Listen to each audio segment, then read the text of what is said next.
Good morning, Card Beanies. RJ back with another video. Let's get to it. Today's random Mike Schmidt item of the day. I have here a product from 1986. This is the package of a product that was stick butter. Company, I'm not sure if it's local here or if it is national, called Keller's. Makes butter and other things, I suppose, but around here, Keller's is a butter product. And this was a package of stick butter. I guess Beatrice is the corporate conglomerate that owns Keller's and many other food products.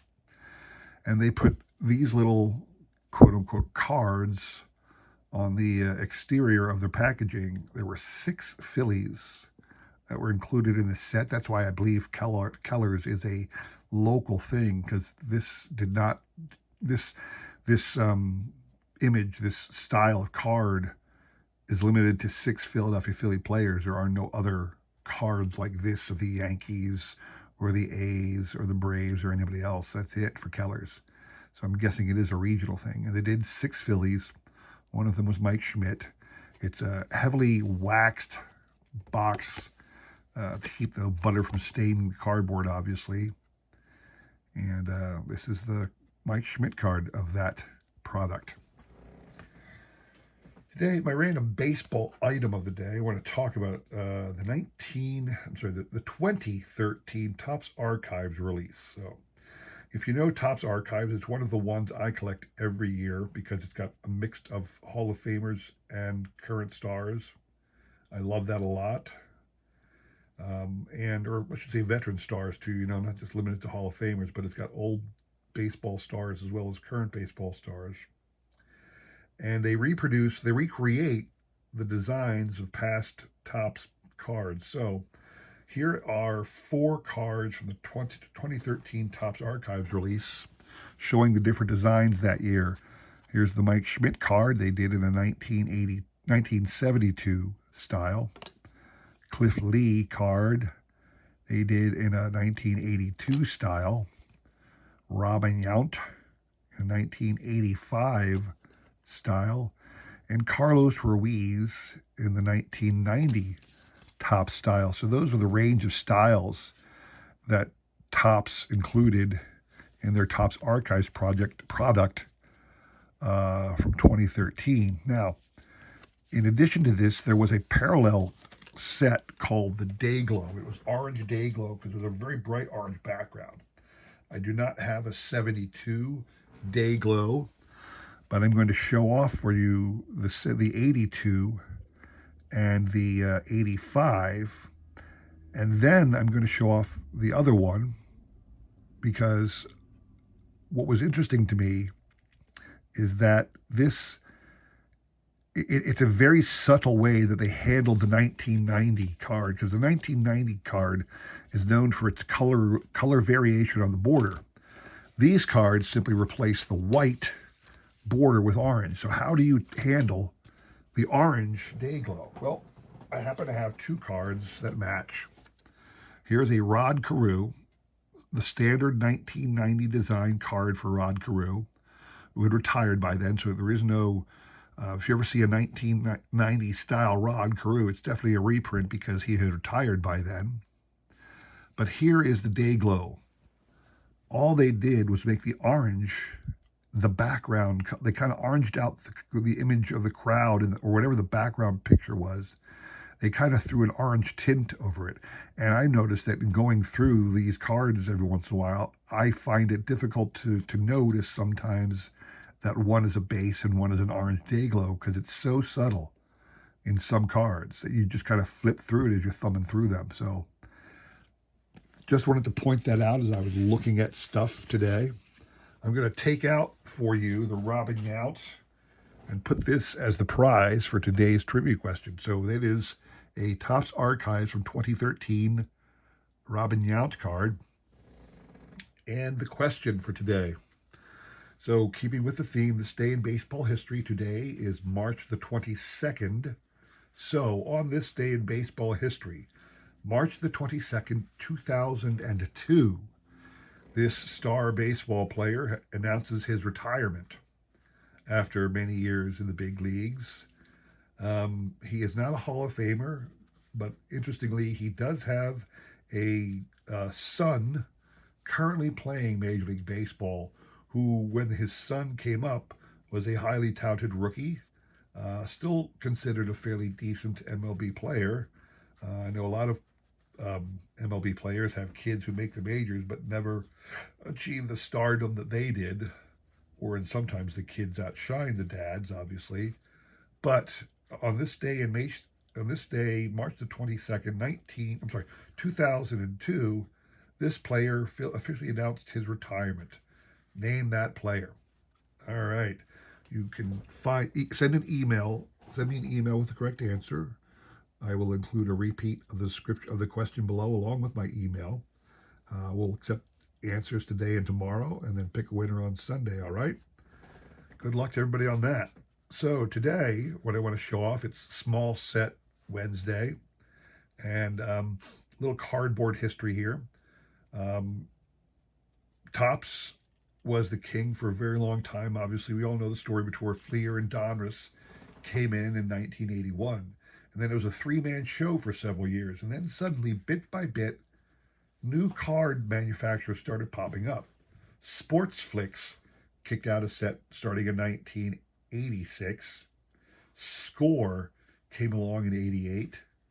Then Upper Deck in 89. And it just ballooned after that.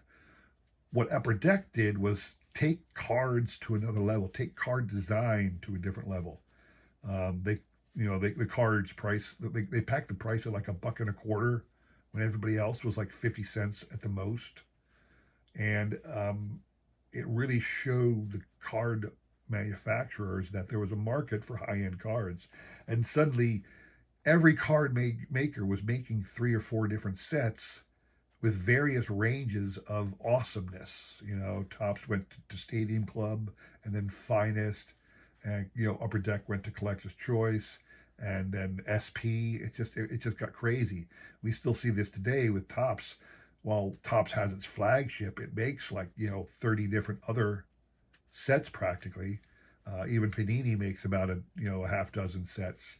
So the card market drastically changed, and mostly from the big boom where you had every card company putting out like 10 sets a year was between the mid 90s and the mid 2000s, 2005ish, and things started slowing down a little bit. They're still crazy with Topps, but you don't see that across the board, mostly because the licensing is limited to one manufacturer anymore. But I want to show off a product that was produced by Pinnacle at the time. I think Pinnacle is a Score brand, but I don't know that for certain, because if you look on the back, it just does say Pinnacle Trading Card Company. It does not reference Score. I do believe they're the same company, but don't quote me on that. It is 50 cards in the set. They were available in packs. It is called the Zenith. Now, one of the things interesting about Zenith, people talk about, simple cards all the time. Zenith is perhaps the simplest design I have ever seen, because literally it is the picture, just an image of a person with the name Zenith here. The little circle around the letter Z changes in color per person, per team. The cards tend to warp because of the plastic coating. There's a different coating on the front versus the back, which causes the cards to warp. All right, you can see it's much shinier on the back than on the front, on the front than on the back. I don't know why, but there's no name on the front. So what we're going to do is I'm going to go through all 50 cards. I'm going to see how good you guys are with guessing. So before I tell you the name of the player, you see if you know who it is. I'll only wait a couple seconds before revealing it. This one's pretty obvious. Just by looking at it, this is Frank Thomas. And you look on the back, yep, that's Frank Thomas. Okay, now this one's harder because they're not even looking at the camera. I don't know if this is a Padre or who it is. Let's assume it's a Padres because the number 19 on the batting helmet suggests this is Tony Gwynn. And it is. So we're going to go through all these. This one's a gimme. It doesn't say it anywhere on the card per se, but on the back of the uniform you can see that's Jeff Bagwell. Again, beautiful pictures, really are beautiful pictures, and just says Zenith. It's really focusing on the picture. It's a thicker cardstock too. I don't know if you can see that. It's a thick cardstock, not thick like a memorabilia or a relic card, but it's a thicker cardstock. That obviously is Paul Molitor, Minnesota Twins. Roberto Alomar was with the Orioles at the time. Take a look at what the back looks like. Single year statistic along with career statistic. Hit location versus lefties versus righties. How many times did he hit to those fields? Interesting little breakdown. You can find out if the guy was a pull hitter this way. It's a little nod to the sabermetrics of the time. I don't know if that was a good thing or not, but that's your card. You can see the Z color does change with the player. Really cool Mike Piazza with the shades on there. This is where you're going to start. Okay, now you got to start guessing. Who is this guy? I'm going to say Carlos Lee. Oh, Albert Bell. Albert, don't call me Joey Bell. I wonder if everybody else got that one. All right. This is a gimme. Greg Maddux. Another gimme because it says so on the back of his jersey. You got your Barry Larkin, Hall of Famer. Here we go. Another, I have to think about this one. This almost looks like Nelly Cruz to me, but I know it's not. I can't tell the team. I got no idea who this man is by looking at him, but it's Tony Clark. Okay. Here we go. There's your Larry Walker card, obviously. Can't miss that guy. All right, I'm going to pause a little bit. Everybody should know this image as well. Clearly it's the runner, not the defender. That is a cool image of Chipper Jones rounding the bases. This is another one. If you know your baseball history, you know who this guy is right away. Love that it's got the Jackie Robinson patch on the sleeves this year. That is Juan Gonzalez. And again, this is an obvious player right there. Interesting. Here, let's see if you can get this one. So the individual clearly is on the Giants, and there's a name that's obscured behind him, which looks like a retired number. So who is the baseball player, and who is the retired number? So the player is Barry Bonds, and the number in the background that he's obscuring is Carl Hubble, retired number 11 for the Giants. There's your Barry Bonds. Interesting card here. Looks like a spring training day for a young Ivan Rodriguez. There you go. Oh, now it's going to get harder again. Oh, my word. Who is this individual? Don't know. Looks like an infielder that had backed up to catch the ball, unless it's I don't think it's Derek Lee. Oh, you know, let's say this is Sammy Sosa. Let's take a stab and say it's Sosa in right field. It is Sammy Sosa. There we go. All right, there you go. Obviously who this individual is. It's a really good picture of Derek Jeter, obviously in spring training, relaxing. Another classic image. You know exactly who this person is if you know anything about baseball. Hideo Nomo. Interesting, we got this man on the Blue Jays. I don't know how many years he spent with the Blue Jays, but this image happens to have happened when he was the Blue Jays. This is one Roger Clemens. He did play with a couple different teams. All right. If you look in there, you do get a couple names, a couple letters on the back of this guy's jersey, an E and a Y at the end. I want to say it's Jimmy Key then. I could probably, might be wrong. Nope, it's Ken Griffey. It's Jr. That's Ken Griffey Jr. And you can see here the ball's flying out. He just swung through it, and there it goes. I don't know if they put that in there, if that's actually the ball after he hit it. Interesting photo. It's Ken Griffey Jr. I was wrong. Griffey. Nice. If you know who, most people are going to know who this is pretty quickly. It's the young Andy Pettitte. He had been... That hadn't been too long. He'd been in the league then. Andy Pettitte. The early mask wearers. Look at that. This must be it's a home game in Tiger Stadium. Must be early in the season. That guy's all bundled up. Seattle. I'm assuming it's the Seattle player because this would have been. This looks like Cecil Fielder, but I think it's this guy. I'm going to guess Joey Cora. No, it's A-Rod. See, I don't know nothing. That's A-Rod masking himself up. Check that out. Young Alex Rodriguez. This is a Yankee. This looks like Tino Martinez to me. Looks like Ivan Rodriguez is catching there. Yep, Tino Martinez. That's another Yankee. That's going to be Bernie Williams out there just letting loose again. I'm assuming they did not Photoshop that ball in there. Look at this picture, okay? So this is what I'm talking about, Zenith, the images. All you see is this sea of grass. That's the whole image practically. And it's almost like they dropped this picture of a player in there. The images are just pretty mind-blowing, some of the ones they've got. Oh, this ball's past this guy. He ain't going to get that one. What is that? This looks like, is it a Met? No, it's a Padre. You know what? This is the third base. This is probably Ken Caminiti. Still playing at the time. Yes, it was. Ken Caminiti. Now, those eyes are obvious. You get a Braves pitcher like that, you know who that is right away. That is John Smoltz. All right. There's only 50 cards in this set, so you're going to get some of the bigger names. This is going to be the catcher, and you got to think back. Okay, there's no obvious team that this is. He's still got the Jackie Robinson patch on the sleeve there. You don't know anything about it, but I can tell who that player is. That is a Braves catcher. That is Javier Lopez. Javier Lopez. A lot of times he was called Javi, but Javi Lopez. It's a given who this guy is because his name's on the back, Mr. Mark McGuire, fielding a ball. Check that out. Now this should have been the Griffey. This should have been the Griffey pose, really. I think this would have been great, but it's interesting to note who this is. That's Gary Sheffield in the background. The only reason I know that is because you can read the name on his jersey. Take a look at that awesome image. Again, no text, no logos, nothing. The little Zenith down the side, it's all about the image.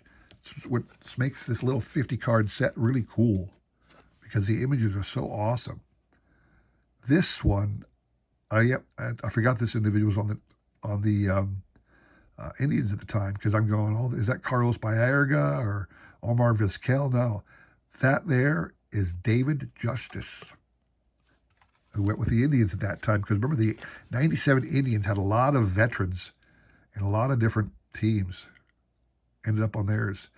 Interesting pose right here of this legendary pitcher with the Mariners at the time. That is one big unit, Mr. Randy Johnson. The ball's been released. It's on its way, and there he is. A cool picture on the mound. I don't think I've ever seen that image before from that angle. So that's a really neat card. All right, here's going to be a hard one. It's a twin player. It's not anyway. It's got to be a mid-90s twin, obviously 97. I don't know who that is. It's not going to be Gaetti or Herbeck. I don't know. That's another one I just don't know. Chuck Knobloch, getting a little older. Chuck Knobloch, I can see it now, but I don't remember him having a beard too often. That's why I didn't get it. This one's a gimme because the name's on the back. Orioles pitcher, Mike Mussina, who would go on with the Yankees and has eventually made it into the Hall of Fame. Congrats to Mr. Mussina.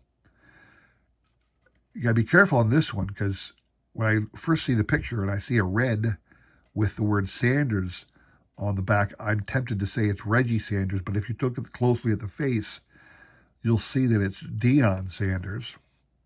Deion Sanders still playing at that time. This one's a given. It's right there on his back and the number 8 prominently displayed. That is obviously Mr. Cal Ripken. Here's one that'll take some thinking. So we got ourselves an Angels player. Nothing else other than a batter, a position player probably. I've got no clue, but I'm going to go Troy Glaus. The only pitcher I can think. Darren Erstad. Nope. Here's an easy one because the name's on the back again. This is Kenny Lofton in his Braves days. Bill Miller. Oh no, this is Jay Buhner from the Mariners. You can't really see anything, but I do know that is Jay Buhner. This one we should know. I don't know if it's got the 200. I'm not sure what the 200 logo is on the side of that sleeve for the Orioles. You can see it's the Orioles team. That's going to be young Brady Anderson. Mr. I did 50 home runs once in my career. In fact, it was that year, 1996. He hit 50, so he was a star for the 87 sets. Here's another Hall of Famer, if you know who he is pretty quickly. Obviously, Seattle Mariners player. Interesting, the diehard must be running to first. Edgar Martinez. Boy, this guy looks really thin in this pose because he was a big man. I can tell right away who it is. It's the Boston Red Sox slugger of the day. Before Big Papi, they had another big guy. This is Big Mo Vaughn. He just didn't look that big in that picture. It was interesting. All right, what do we got here? Should be a pretty obvious one for everybody. A Zenith. It's Mr. Ryan Sandberg waiting for the ball to come down. All right, who do we have here? This is a rookie card. Oh, okay, now they're starting to add a little. I guess the last guys are going to be rookies because they put this giant R scripted in the bottom here. And so you're going to think of young players in the 90s. This is Mr. Andrew Jones. Yep. This one is an obvious one. Anybody who knows baseball knows right away that face from the Red Sox. As a rookie in the mid-90s, Nomar Garciaparra. Unfortunately, he got berated by injuries and never made it up to his potential.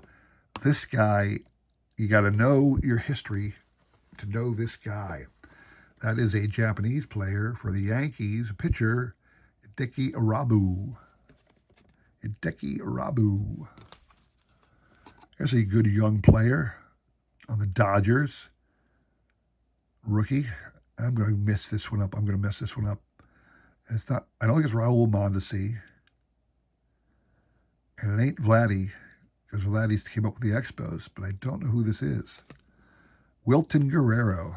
Good picture of Wilton Guerrero. Seattle young star. We already know it's not A-Rod, because A-Rod already had his card. Don't know who this guy is. Almost looks like Luis Gonzalez, but Gonzalez did not start with the Mariners, did he? Jose Cruz Jr. This guy I should know. I recognize the face, but I can't place the name. This one I know is... Once I see the name, I'm going to know it because I recognize the face. That's Vladdy. All right, that's why I know the face. That's Vladimir Guerrero. Now, I got to get this one right. This is a Phillies, but I have no idea who this is. Oh, I do know who it is. That's why. It looked like a pitcher, but it's not. It's a fielder. This is one of our newest Hall of Famers. It is the newest Hall of Famer, actually, Scott Rowland. Yes, sir. Last card. Can you get this one? This is a Pittsburgh Pirate guy. You know who that looks like? That looks like, what is his name? Pena. It looks like Carlos Pena a little bit on the Pirates. Nope, Jose Guillen. There you go. I'm sorry I went a little long, but I wanted to take the time to go through every card in this little 50-card set. So that is your 50-card set of Pinnacle Zenith from 1997. Small set, long forgotten, but really cool pictures. Not a lot of money for anybody who wants to pick one up. Hope you enjoyed that. I thought the pictures were pretty cool. Good player selection because it's only 50. And you're going to get some cool rookie cards. If you saw, there was a Roland rookie, a Vladdy rookie. So something to think about. All right. So I appreciate you stopping by today. Sorry it went a little long. Don't forget the trivia question. Check out the information in the description below. Come back again on Friday for one more round, and then we'll see you again. Take care.